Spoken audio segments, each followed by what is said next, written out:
హల్లెలూయా చెబుదాం. హల్లెలూయా. ఈ పగటి వేళ ఈ ఉపవాస కూడికొచ్చిన ప్రభు బిడ్డలైన మీకు మరొకసారి ప్రభు పేరిట వందనాలు చెల్లిస్తూ ఉన్నాను. మనం చదువుకున్న లేఖన భాగంలో 85వ కీర్తన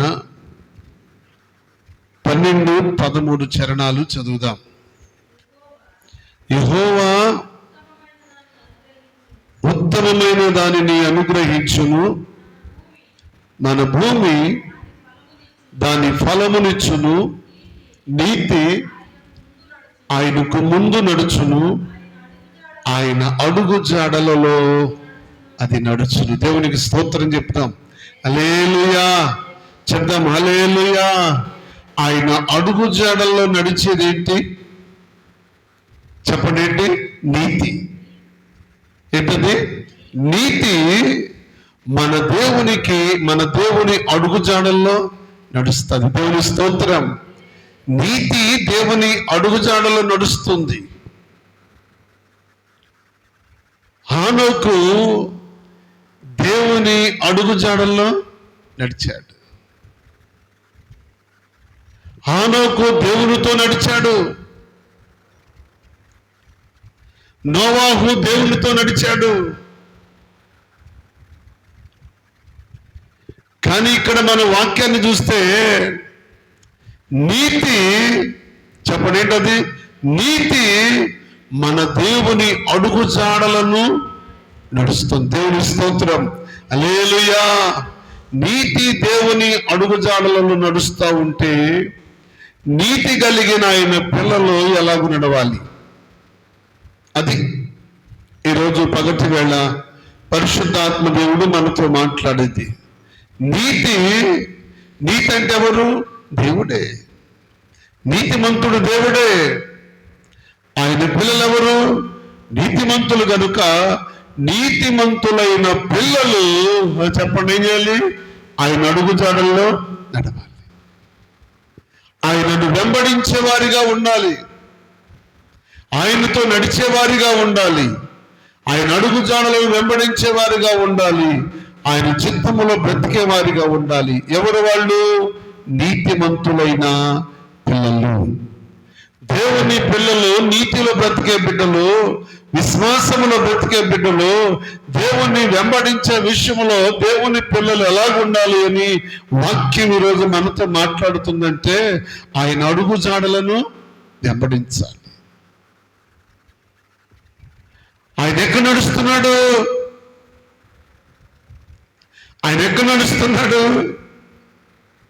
ఆయన మన మధ్యలో నడుస్తున్నాడు. దేవుని స్తోత్రం.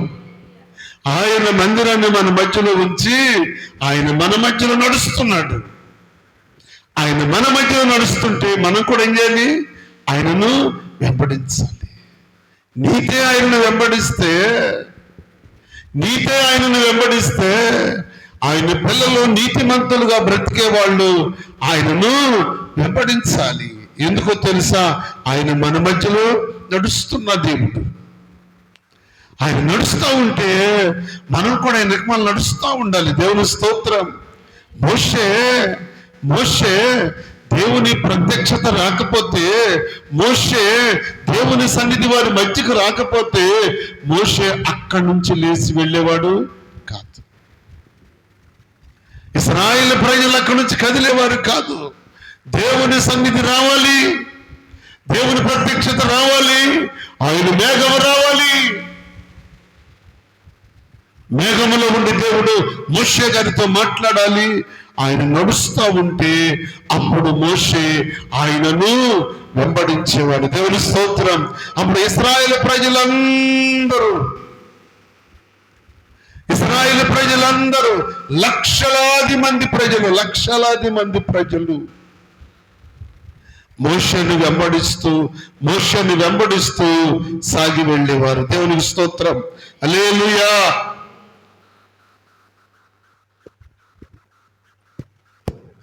అలాంటి విశ్వాసం కలిగి దేవుని సన్నిధిలో మనం ఉండాలి. అందుకు దేవుని వాక్యం రెండోది మీకు జ్ఞాపకం చేస్తాను. యెషయా గ్రంథము 40వ అధ్యాయం యెషయా గ్రంథము 40వ అధ్యాయం 10వ వచనం. ఇదిగో తన బాహువే మన పక్షమున ఏలుచుండగా ప్రభువగు యెహోవా తానే శక్తి సంపన్నుడై వచ్చును. ఆయన ఇచ్చు బహుమానము ఆయన యొద్దనున్నది. ఆయన చేయు ప్రతి కార్యము ఆయనకు ముందుగా నడుచుచున్నది. గొర్రెల కాపరి వలె ఆయన తన మందను మేపును. దేవుని స్తోత్రం, హల్లెలూయా. దేవుని బిడ్డలారా, కాపరి ముందు నడుస్తూ ఉంటే ఆ మంద ఎక్కడ నడుస్తాయి చెప్పండి?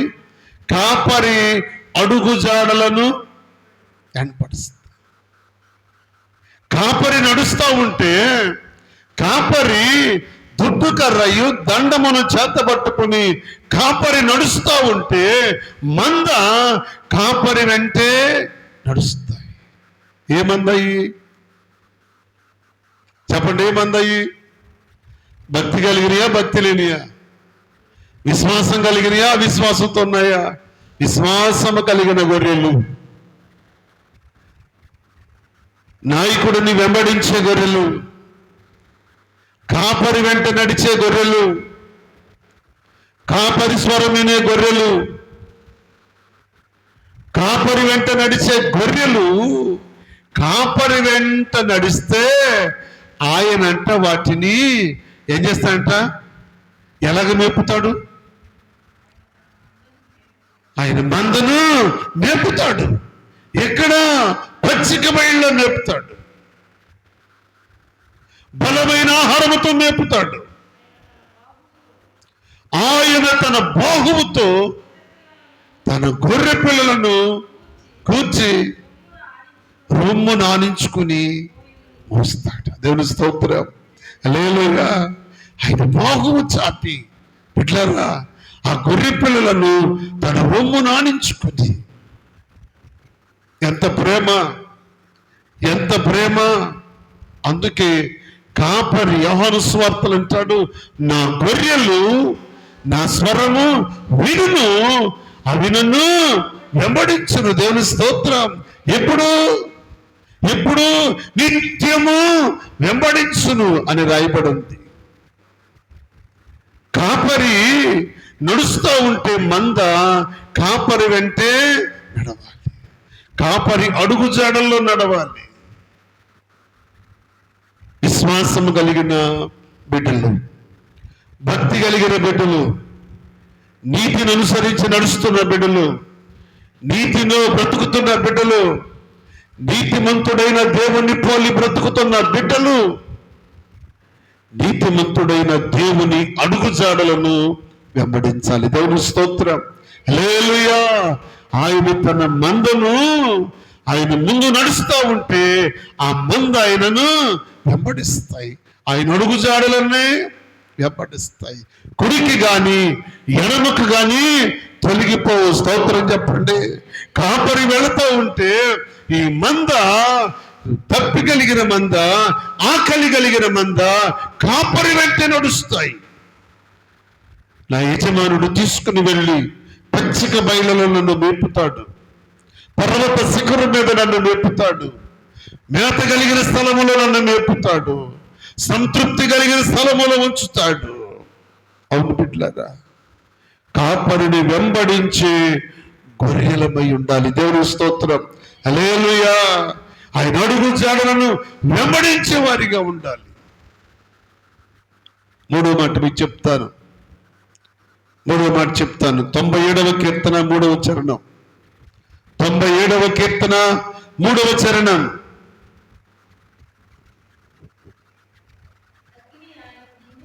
అగ్ని ఆయనకు ముందు నడుచుచు అది చుట్టూనున్న ఆయన శత్రువులను కాల్చివేయుచున్నది. అగ్ని చెప్పండి. ఇప్పుడు వరకేమో ఆయన వెంట నడిచాయి, కానీ ఇప్పుడు ఈ అగ్ని ఆయన వెంట నడుస్తుందా, ముందు నడుస్తుందా? ఆయన ముందు వెళుతా ఉంది. దహించు అగ్ని, పరిశుద్ధ అగ్ని, దహించు అగ్ని ఆయనకు ముందుగా వెళుతుంది. దహించే అగ్ని ముందు వెళుతా ఉంటే ఆ అగ్ని అంట శత్రువులందరినీ చుట్టూ ఉన్న వారిని కాల్చివేస్తుంది. దేవుని బిడ్డలారా, నీతి ఆయన వెంట నడిస్తే, నీతిమంతులైన బిడ్డలు ఆయన వెంట నడిస్తే, భక్తి కలిగిన బిడ్డలు ఆయన వెంట నడిస్తే, కాపరి వెంట నడుస్తున్న బుద్ధి కలిగిన గొర్రెలు మంద ఆయన వెంట నడిస్తే, ఆయన వెనుకమాల వెంబడిస్తూ ఉంటే, ఇప్పుడు శత్రువులున్న స్థలం కాడికి వెళ్ళేసరికి చెప్పండి, అగ్ని ఆయనకు ముందు నడుస్తుంది. దేవుని స్తోత్రం. ఎందుకో తెలుసా? శత్రువులను కాల్చివేయగలిగినది దహించు అగ్ని. శత్రువులను దహించివేయగలిగినది అగ్ని. శత్రువులను కాల్చివేయగలిగినది పరిశుద్ధ అగ్ని. అలాంటి గొప్ప దేవుడు, అగ్ని ఉన్న దేవుడు, నీతి ఉన్న దేవుడు, పరిశుద్ధుడైన దేవుడు, వెంబడించమని పిలిచిన దేవుడు, రొమ్ము నానించుకుని మొయ్యగలిగిన దేవుడు, మనం ఆరాధించే దేవుడు. దేవుని స్తోత్రం.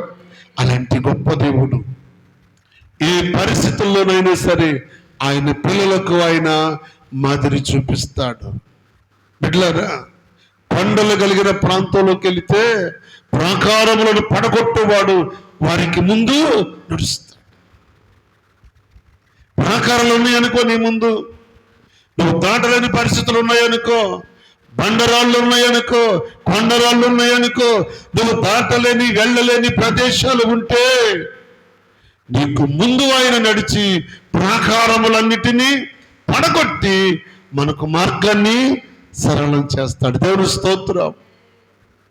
ముళ్ళ కంచె లాంటి శత్రువులు మన కుడి ఎడమలు ఆవరించి ఉంటే, మన ముందు శత్రువులు ఉంటే, వెనక శత్రువులు ఉంటే, పరిశుద్ధ అగ్ని అయిన దేవుడు, దహించి వేయగలిగిన అగ్ని ఉన్న దేవుడు మన ముందు వెళ్ళి శత్రువులను కాల్చివేస్తాడు. అంటే ఆయన పిల్లలకి ఆయన ఎంత ప్రేమను చూపిస్తున్నాడో, ఆయన పిల్లలు వెళ్ళటానికి ఆటంకాలు లేకుండా మార్గాన్ని సరళం చేస్తాడు. ఆయన పిల్లలు వెళ్ళేటప్పుడు శత్రువులు మాకెవరు కూడా తిరుగుబాటు చేయకుండా కాల్చివేయగలిగిన దేవుడు. అంతేకాదు బిడ్డలారా, ఆయన అంటాడు, నేను గొర్రెలకు మంచి కాపరిని.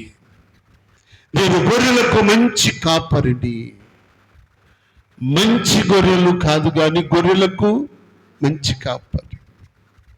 మంచి కాపరి తన మంద ముందు నడుస్తూ ఉంటే గొర్రెలు కాపరిని వెంబడిస్తాయి. యజమానిని వెంబడించే గొర్రె ఉండాలి. యజమాని స్వరమెరిగిన గొర్రె ఉండాలి. యజమాని కేక వినే గొర్రె ఉండాలి. యజమాని అడుగు జాడలను వాసన పట్టి నడవగలిగిన గొర్రెలై ఉండాలి. దేవుని స్తోత్రం. హల్లెలూయా.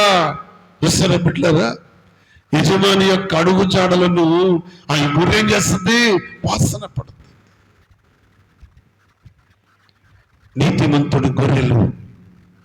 నీతిమంతుడు వెళుతూ ఉంటే ఆ అడుగు జాడలను వెంబడిస్తూ వాసన పడుతూ యజమాని వెంబడిస్తాయి.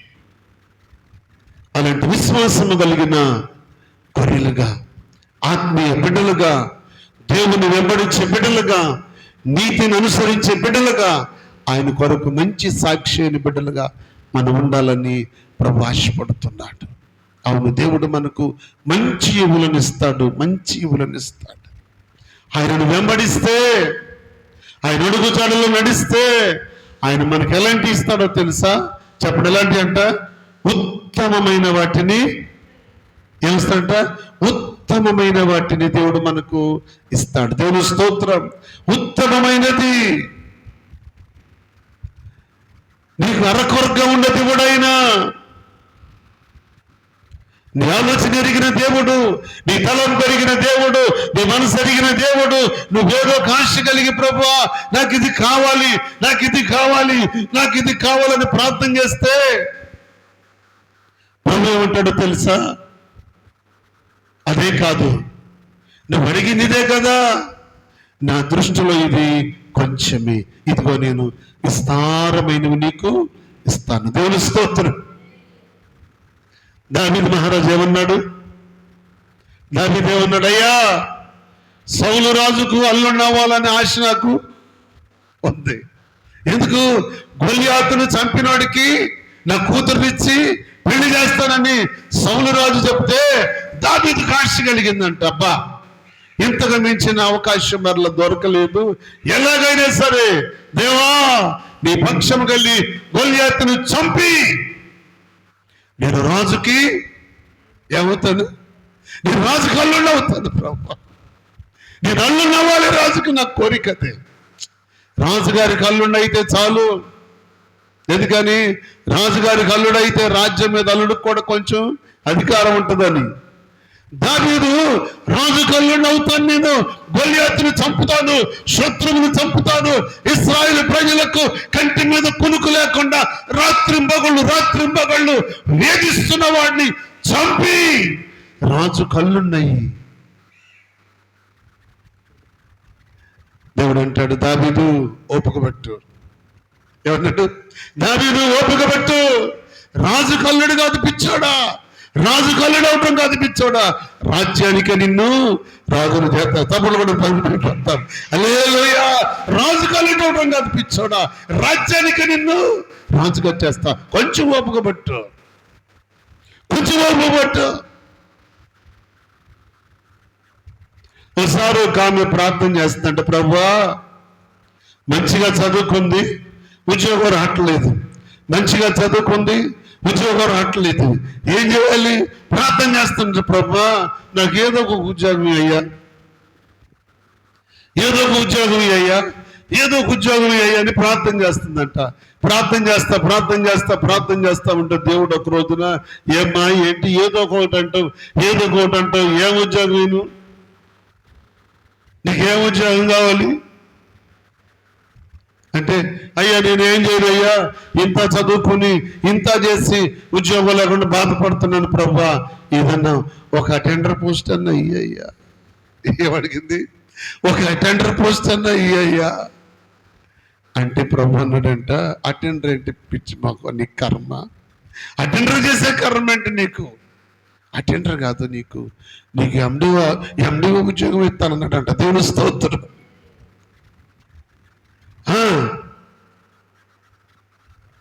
నువ్వు అటెండర్గా చేసే కర్మ నీకేంటి? నువ్వు చదువుకున్నావు అంతే. అరే నువ్వు కోరుకున్నది నీకు రాలేదని కంగారు పడి ప్రభా నాకేదో కూడా చిన్నదన్న అయ్యయ్యా, కుటుంబాన్ని పోషించుకోవాలి, చిన్నదైనా అయ్యాయి అంటే ప్రభు అంటాడు, చిన్నది అంటే నీ కర్మ, చిన్నది కాదు, నీకు ఉన్నతమైనదే ఇస్తాను. దేవుని స్తోత్రం. ఆయన ఉన్నతమైనదే ఇస్తాడు. దావీదు అంటాడు, చంపేసి గొల్యాతుని ఎప్పుడు రాజుగా అల్లుండి అవుదామా, ఎప్పుడా అని ఎదురు చూస్తా ఉంటే దావీదుతో దేవుడు అన్నాడంట, ఆ రాత్రి దావీదు కొంచెం ఓపిక పట్టు. రాజు కల్లుడవటం కాదు, చెప్పండి, ఇశ్రాయేలు ప్రజలకి నిన్ను రాజుగా చేస్తా. దేవుని స్తోత్రం. నిన్ను రాజును చేస్తా. నేను రాజును చేసిందా కన్నా ఆగాలుగా, ఉద్యోగం ఇచ్చిందా కన్నా ఉండాలిగా, ఏదో ఒకటి గట్టి కుదురుద్ది. నీకు ఏది ఇచ్చినా దేవుడు నీకు ఉన్నతమైనదే ఇస్తాడు, నీకు ఉత్తమమైనదే ఇస్తాడు, నీకు మంచిదే ఇస్తాడు.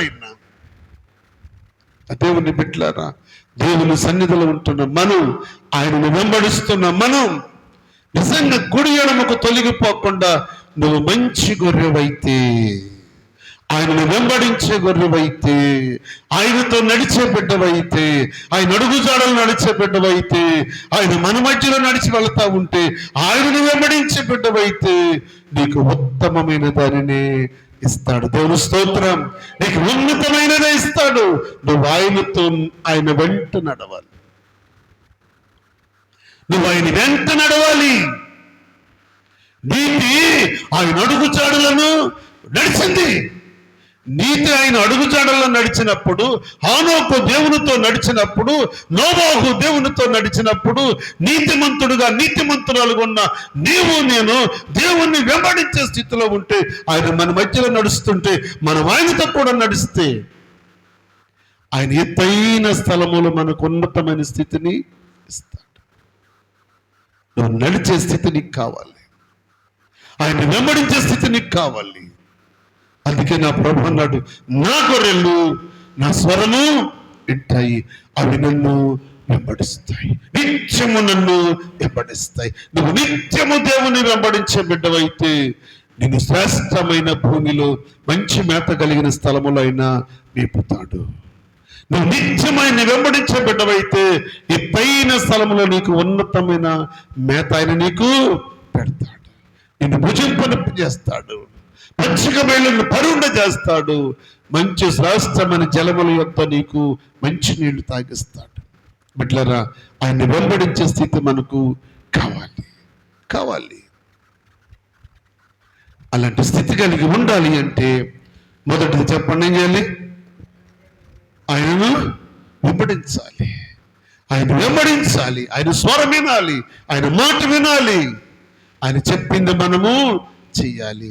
ఆయన ఆగమన్నంత చెప్పు మనము వెయిటింగ్లో ఉన్న మాట ఇప్పుడు ఉండాల్సిందే.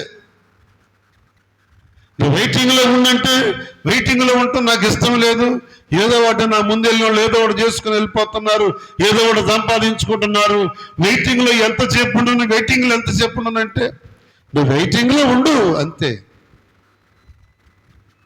ఆయన మాట విని నువ్వు వెయిటింగ్లో ఉంటే వాళ్ళు ఎన్ని సంవత్సరాలు నీ మీద సీనియర్ అయినా చెప్పండి, 22 సంవత్సరాలు ఓపిక పట్టాడంటే ఎవరు? యోసేపు. 22 సంవత్సరాలు నిందలు అవమానాలు భరిస్తే 22 సంవత్సరాలకి ఎక్కడా ఐగుప్తు దేశంలో ప్రధానమంత్రి అయ్యాడు. దేవుని స్తోత్రం. నీకు ఏది ఇచ్చినా దేవుడు ఉన్నతమైనది ఇస్తాడు. ఆయన పిల్లలను ఎప్పుడు ఆయన తేన స్థితిలో ఉంచాడు. అలా ఉండాలని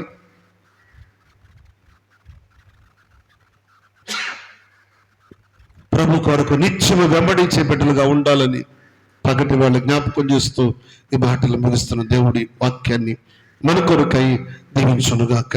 ఆమేన్.